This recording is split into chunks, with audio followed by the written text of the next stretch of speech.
Welcome back to Europe Today. Hey, it's great to be here, Maeve. Thanks for having me back. As I said, it's busy days for you. You're just back from the days. Munich Security Conference. Yes. I feel the atmosphere was a little bit better, a little bit nicer than last year, right? Between the Europeans and the Americans. Did you get that feeling?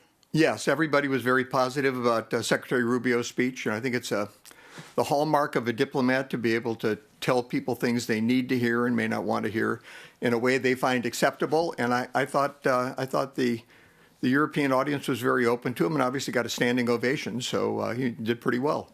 Despite the fact that the fundamentals have not changed. I mean, his speech did say that the US is worried about European civilization. What is wrong with European civilization? Well, I think the problem is that with immigration, the impact of immigration on Europe, mass immigration, the impact of the climate policies on the economy, and on GDP per capita, on the ability of people to really... But there is no mass immigration right now. The numbers have gone down. If you take a look at Frontex, the numbers have gone down of irregular migration, and now the EU is taking a tougher stance on asylum seekers, for example. I think it is. I actually think the EU's position on immigration has come a great distance towards the American position. I think we're more aligned than we were even just a year ago.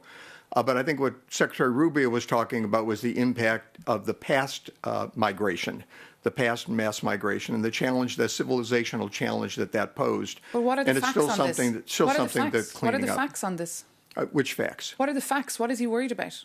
He's worried about the impact on issues such as freedom of religion, freedom of speech, from groups of people coming in that may not share our values as Western civilization. They have different values, not that they're right or wrong, but they're different than ours. And that would be a challenge to our Western civilization and our ability to get along. The EU needs managed migration because, unemployment is quite low right now. There's a major gap. There's a difference between managed migration and mass migration.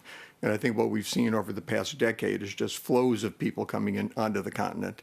And the reaction has not been positive. I think that you saw... Well, we do not have flows if you check the statistics. But let's just go back to Kaja Kallas' speech. You've seen rise of parties on the right based on the immigration issue. So there is concern in Europe. But whether or not they're based on facts, they're arguments. I mean, they're superstars on social media. Let's just go back to Kaja Kallas'... It's what the people Let's are go back for. to Kaja Kallas' speech last week in Munich. She said that there's no European erasure.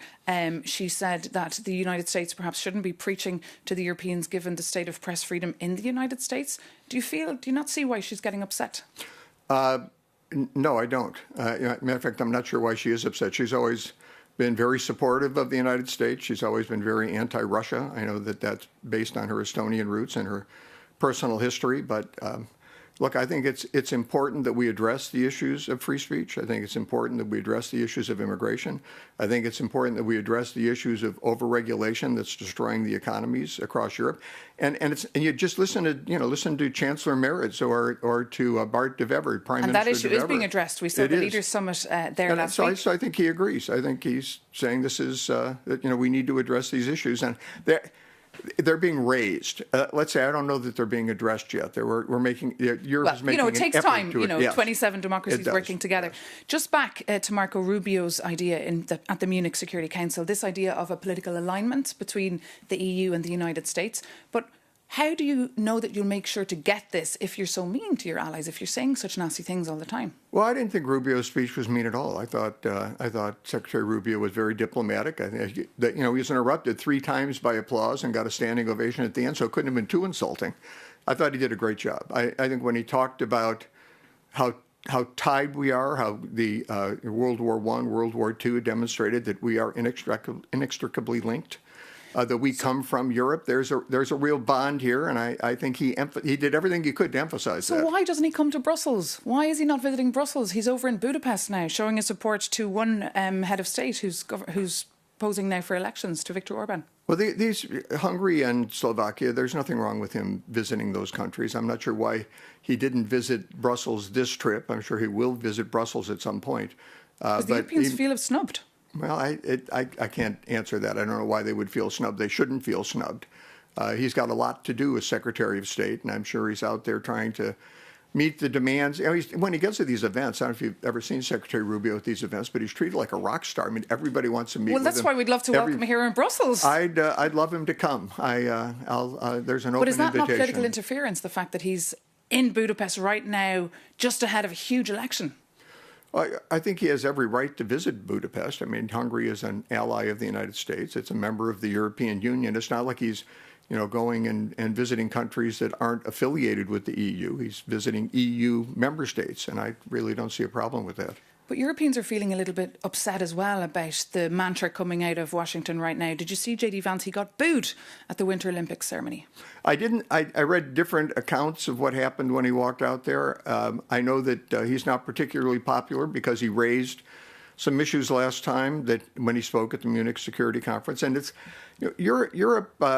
There was one group at the where I heard some talk at the Munich conference, where they were saying Europe was like somebody who was asleep and had a snooze button on the alarm clock. Did you hear that? I've heard that many times. It's time to get up and they hit the snooze button. Well, when J.D. Vance and President Trump came along, it was time to stop hitting the snooze button on things like a 5%. You've got to defend yourself, the 5% of GDP commitment. There are issues that they've raised in a way that had to wake Europe up. And J.D. Vance is a very good guy. If you interviewed him, you'd like him very much. Well, hopefully I'll get to interview him sometime here on Europe Today. But in the meantime, Ambassador, the Greenland issue seems put to bed for now. Yes. But should we expect more tariff threats coming from DC soon? Because that really scared Europeans. I think that what we should expect is that we'll have a free trade agreement, the framework trade agreement will be approved by Parliament, hopefully, the week of March 9th. Then we'll have a trilogue, or we call it the United States reconciliation, where we'll come up with a final bill, and we'll have the critical minerals deal, we'll have the trade agreement. We'll start moving forward. I think it's really time that we stop talking at each other and start speaking with each other. And I think both of these agreements, critical minerals and free trade, can get us on a path to doing that. I think when we come to an agreement on Greenland, I think that will move things forward. But we need to get a more conciliatory approach to how we're dealing with issues. And I think as we do that going forward, we'll find fewer and fewer of these disruptions. Okay. In the meantime, Ambassador Puzder, thank you so much for being our guest once again here on Europe Today. Thanks, Maeve. My pleasure.